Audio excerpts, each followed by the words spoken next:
أعوذ بالله من الشيطان الرجيم وراودته التي هو في بيتها عن نفسه وغلقت الأبواب وقالت هيت لك قال معاذ الله إنه ربي أحسن مثواي إنه لا يفلح الظالمون رب اشرح لي صدري ويسر لي أمري واحلل عقدة من لساني يفقهوا قولي فالحمد لله والصلاة والسلام على رسول الله وعلى آله وصحبه أجمعين. Such a difficult juz to pick something from, where actually I had to go back to the 12th juz again and just pick an ayah from Surah Yusuf. This is Surah Yusuf, 12th juz and ayah number 23. And in this particular juz, or in this particular ayah, Allah is talking about the temptation. I know I'm talking to people on YouTube and on Facebook in particular, so I figured I'd talk about something that young people, face. Temptation. So Allah says, راودته التي هو في بيتها, the wife of the minister, Allah says that she tried to seduce him. And the word rawada is used, which comes from ruwaid, which means slowly. Ruwaida in Arabic, ruwaida means slowly. So the suggestion is that she tried to reel him in and tried to seduce him, not just one time, but she kept at it. And she kept, trying to get him. Like, come over here, it's okay. Wow, you look really handsome today. And she'd drop in a line or two, and he can't get away, because Allah says, الَّتِي هُوَ فِي بَيْتِهَا, the one in whose house he was. And just rhetorically just saying بَيْتِهَا, her house, means she has access to the entire house. He can't get away from her. Everywhere he goes, she's there. And she's slowly, little by little, making her advances. And he's a young guy. He just became a teenager. Just in the previous ayah, Allah describes him coming into manhood. وَلَمَّا بَلَغَ أَشُدَّهُ. Right? What's also interesting to note is, when the man of the house first brought him in, he actually recognized the intelligence of this kid on the road trip that isn't even mentioned in the Qur'an. On the road trip to the house in Egypt where he stayed, the minister, he realized this kid is special and he should be treated with respect. A kid that's sold as a slave, how does a slave get respect? But the first thing he comes up, he says to his wife is, أَكْرِمِي مَثْوَاهُ, you better honor his long-term permanent room. Not give him a room, not give him a place to live, get him a bed. No. Honor his permanent room. Mathwa actually means a place where you stay for generations. Meaning, I want this kid to be here, I want him settled, I don't want him to leave, he's a real asset. He recognized that, but he also recognized his wife has a problem with dignity. Because he didn't just say to her, give him a room.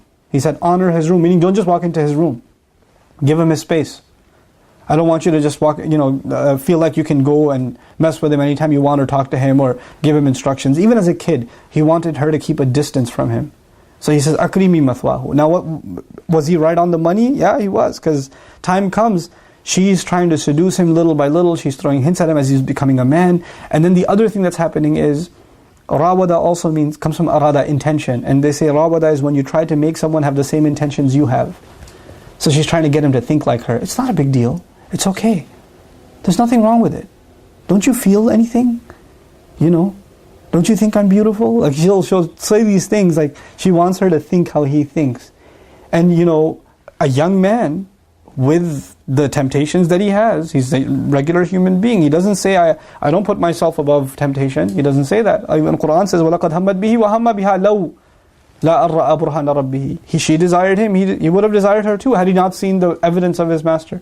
But the point I wanted to make finally is, when she really desired him, عَنْ نَفْسِهِ, she wanted him to slip from his own intentions. His intentions were, he's going to stay pure.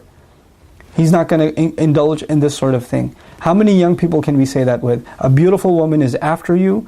She says there's nothing wrong with it. She says it's fine. She's the one coming for you. Usually men are pursuing the women. The woman is pursuing you, and it's in the privacy of a house, and she's your boss, and you have all the reasons to say, hey, well, it's my boss. She told me to do whatever, so it's okay. Of all the rationalizations are possible, all the doors are locked. غَلَّقَتِ الْأَبْوَابِ. She didn't just lock one door, she locked multiple doors, and every door had multiple latches on it. So it's totally private, nobody's going to find out. And then she says, hayta lak, come over here. And hayta is used as a seductive word, it's not used normally. Hurry up and get over here. Allah doesn't even describe how she was. We don't even want to know. But she's throwing herself at him literally. And she's, calling him haytalak. And so at that moment, we learn the awesome character of Yusuf. All the guys that are on campus, all the guys that are in high school, all the guys that are at the workplace, all the guys that are just walking by in the mall, all of you guys that look, that some girl texts you, that she says, you're kind of cute. You want to talk later? Here's my number, or whatever. Like this man, people, young people, they fantasize about this situation.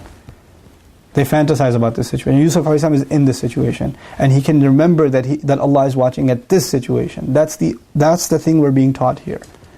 And he says, Ma'adallah, I seek the refuge of Allah. I seek a place where I can find Allah's refuge, because Ma'ad is considered an ism dharf, a place. I seek a place where I can find Allah's refuge.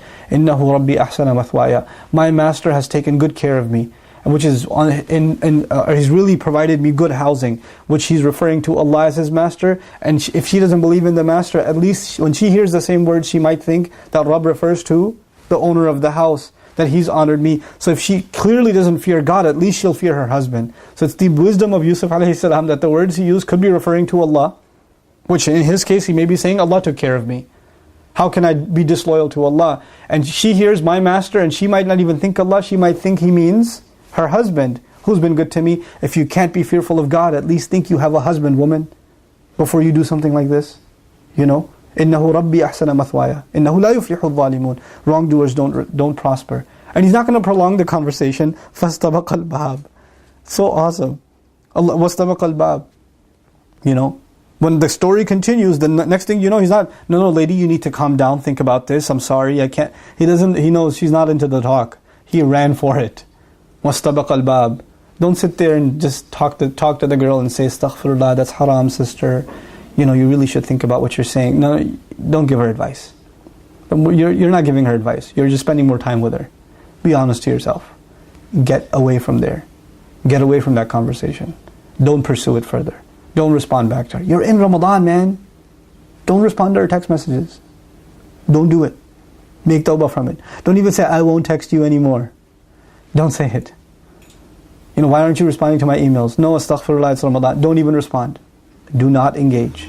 The same thing goes for the girls. If you guys want to really take advice from the Qur'an, this is real stuff. This is not just a story. This is your story. This is what you're up to right now. And if you're involved in this, and you heard these ayat of Qur'an, Allah will ask you and me on Judgment Day, these ayat you heard, you think they were just stories? They weren't talking about you? فِيهِ ذِكْرُكُمْ. It's talking about you, Allah says. In it is your mention. In it is your story. It's advice for you. So don't just read this story and think it has nothing to do with your dating life. It has nothing to do with your little, personal exploits that your parents don't know about, that your friends don't know about. It does. It very much does.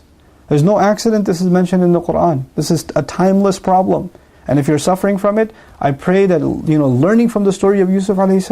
makes you really rethink what you're doing with your life. You're praying, you're fasting, you're trying to read Qur'an, and there's a girlfriend?